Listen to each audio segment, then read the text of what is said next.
ঘড়ির কাঁটায় এখন ওই সকাল 10:30 বাজতে চায়, কিন্তু রনিপা বাইরের গরমটা আমরা টের পাচ্ছি। কি তীব্র তাপপ্রবাহ, কার্যত ফুটছে বাংলা।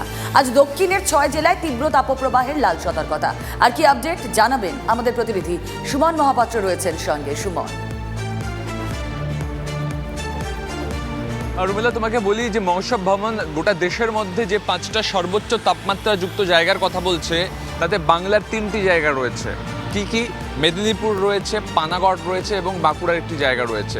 তোমাকে একটা কথা বলি যে আজকে দক্ষিণবঙ্গের 6টি জেলা অর্থাৎ পূর্ব মেদিনীপুর, পশ্চিম মেদিনীপুর, বাঁকুড়া, বীরভূম এবং পশ্চিম বর্ধমানে লাল সতর্কতা রয়েছে তাপপ্রবাহের। অর্থাৎ 40-এর উপরে তাপমাত্রা তো থাকবেই, তার সাথে সাথে তাপপ্রবাহ হবে, যেটা অস্বস্তিকর।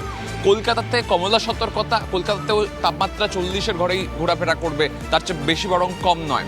এবং স্বাভাবিকভাবে কলকাতা সহ দক্ষিণবঙ্গ কিন্তু বলা চলে যে গরমের একটা কড়াইতে ফুটছে গোটা এই এলাকাটা।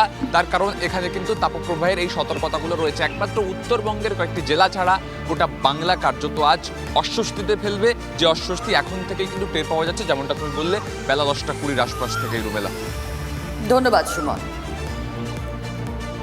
তীব্র গরমে নাজেহাল অবস্থা, বেশ কিছু সতর্কতা অবলম্বনের পরামর্শ দিচ্ছেন ইতিমধ্যে ডক্টররা। তাদের পরামর্শ, বেশিক্ষণ বাড়ির বাইরে না থাকাই ভালো। হালকা সুতির জামা পরুন, রোদে বেরোলে টুপি বা কাপড় দিয়ে মাথা ঢেকে রাখা উচিত। সারাদিন প্রচুর পরিমাণে জল খেতে হবে। যেটা হচ্ছে 1 নম্বর হচ্ছে বাচ্চাকে প্রচুর পরিমাণে জল খাওয়াবেন, ফলের রস খাওয়াবেন। আর দুপুরবেলা গরমের মধ্যে বাচ্চাকে বাড়ির থেকে বের করবেন না, বিশেষ করে 12টা থেকে 3টে-4টে পর্যন্ত।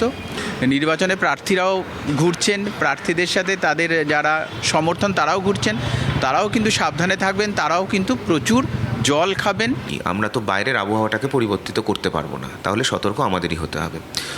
আমাদের জল খাওয়ার পরিধিটা বাড়াতে হবে। আমরা ছাতার ব্যবহার করব, জলের বোতল সঙ্গে রাখতে হবে।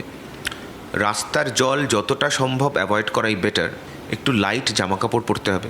এগুলো করলে আমরা মনে হয় যে এটার থেকে বাঁচতে পারবো সেটা বলতে পারছি না, কিন্তু অ্যাটলিস্ট কিছুটা হলেও সেখান থেকে নিজেদেরকে সরিয়ে রাখতে পারবো। তীব্র গরম আর তীব্র গরমে পড়ছে গোটা দেশ। গতকাল দেশের উষ্ণতম 5 জায়গার মধ্যে 3টেই রয়েছে এ জেলায়। আর সারা দেশের কি পরিস্থিতি, আমাদের প্রতিনিধি কমলেশ চৌধুরী রয়েছেন আমাদের সঙ্গে। কমলেশ, সমস্ত দেশের যে ফিগার দেখা যাচ্ছে সেটা কিরকম? মানে উষ্ণতা কি কমার কোনো লক্ষণ নেই? দেখো, গরমের দাপট এই মুহূর্তে অনেক বেশি পূর্ব ভারতে এবং স্পেসিফিক্যালি বললে উড়িষ্যা এবং পশ্চিমবঙ্গ, এই দুটো রাজ্যেই তীব্র তাপপ্রবাহ চলছে। উড়িষ্যায় গতকাল বারিপদা এবং বোধ, এই দুটো জায়গায় তাপমাত্রা 45.2, দেশের উষ্ণতম জায়গা। এবং তারপরেই পানাগড় 45.1, এবং তারপরে বাঁকুড়া এবং মেদিনীপুর টপ 5-এ, বেঙ্গলের 3টে। এবং এই পরিস্থিতিটা আগামী আরো কয়েকদিন চলবে, কারণ এবং যেহেতু বৃষ্টি বাদলার সম্ভাবনা খুব একটা দেখা যাচ্ছে না। বৃষ্টি মূলত সোম এবং মঙ্গল 2-3টে জেলা, পূর্ব মেদিনীপুর, পশ্চিম মেদিনীপুর, ঝাড়গ্রামে হালকা বৃষ্টি হওয়ার একটা সম্ভাবনা রয়েছে। তাতে এই যে গরম চলছে, অসহ্য গরম, তীব্র তাপপ্রবাহ, তাপমাত্রা 45 ছুঁয়ে ফেলেছে। কলকাতার তাপমাত্রা 41-42 ডিগ্রিতে রয়েছে। এই অবস্থায় দাঁড়িয়ে এই বৃষ্টিতে খুব একটা হেরফের হওয়ার সম্ভাবনা দেখা যাচ্ছে না। এতে জলীয় বাষ্প ঢুকলে ভ্যাপসা গরমটা, এখনো পর্যন্ত তো শুকনো গরম রয়েছে, এরপরে ভ্যাপসা গরম বেড়ে যেতে পারে। ঘামের অত্যাচার, যেটা আমরা বলি প্যাচপ্যাচে গরম, সেটা বেড়ে যেতে পারে। এবং দেখা যাচ্ছে বৃহস্পতিবারের পর থেকে আবার হয়তো বুঝতে পারছি, তার মানে তাপপ্রবাহের সতর্কতা জারি থাকছে এবং আমাদের সকলকে সাবধানতা অবশ্যই অবলম্বন করতে হবে।